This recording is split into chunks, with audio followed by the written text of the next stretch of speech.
So testing the Monster Math app, the proposed app, we will be looking at the student login side.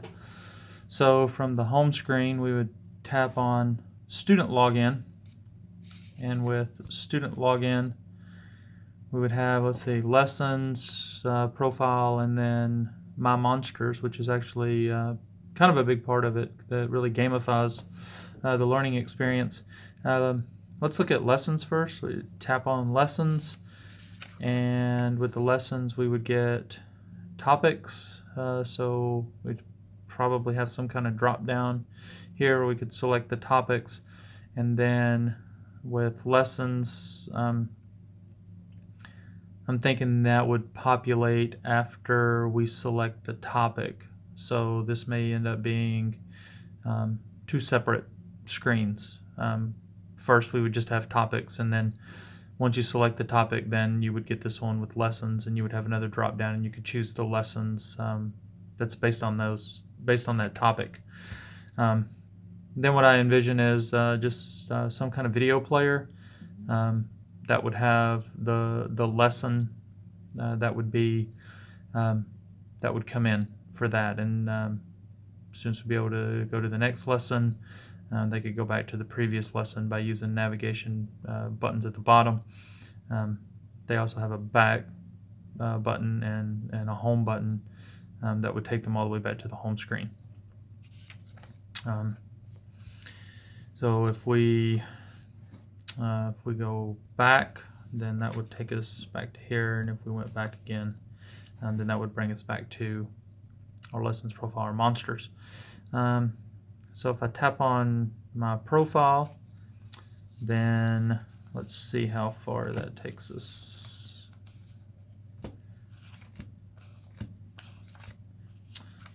So in the profile section, you'll be able to edit your username, and I'm thinking just like with the teacher video that I did, I'm thinking that when you click edit username, you probably get some kind of pop-up with a keyboard here, and you could change your username, and then you would have an option to save from there.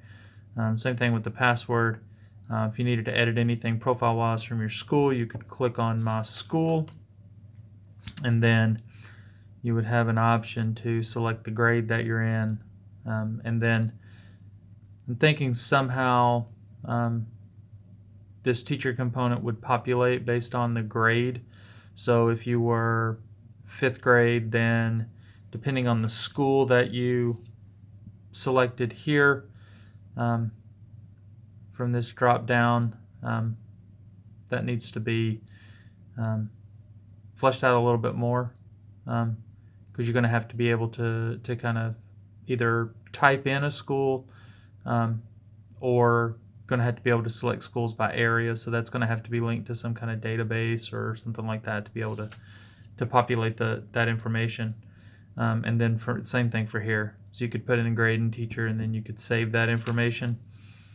And then you could go back to your home page after that. So and then the monsters part, which is actually the kind of the game portion of it. So if we click My Monsters, and then let's get over here. Thinking you'd have your completed monsters, so you'd be able to look at monsters that you've already built. These are monsters that would be submitted to your teacher, so you could get rewards, whatever those rewards may be. You'd also have parts, because when you complete the lessons, you don't earn complete monsters. You earn parts of monsters, and then the idea is that as a student you'd be able to build and assemble those. So there's a creativity component that would be involved in that. And then here you can view your rewards. So you'd be able to tap on that and see what rewards have been issued by your teacher. So if we click the My Completed Monsters, that would take you, I'm thinking maybe there needs to be a screen between here that takes you from completed monsters kind of to some type of digital environment that shows your monsters. I'd love to see some kind of interaction or something like that. The monsters are animated in some way. And then you would have the option there to go to this screen where you could actually break the monsters apart. Not that it's actually going to show that, it would just simply disassemble the monster to another screen. You could also send them to your teacher here. View your monster park. That's what I was talking about with that digital environment. So if we break it apart, then we could build monsters.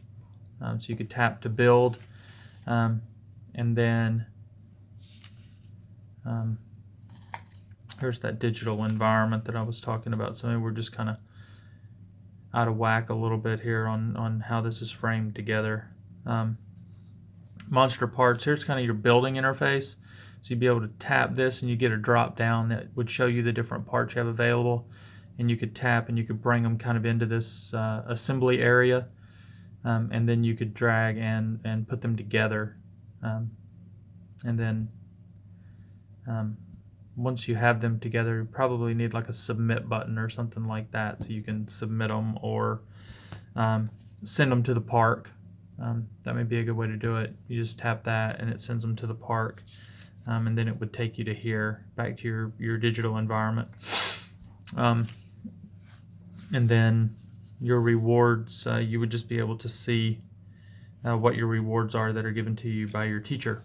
So then we go back to our home page. So that's our student interface, based on some information that I got from the cards and from feedback. So that's kind of the preliminary wireframe.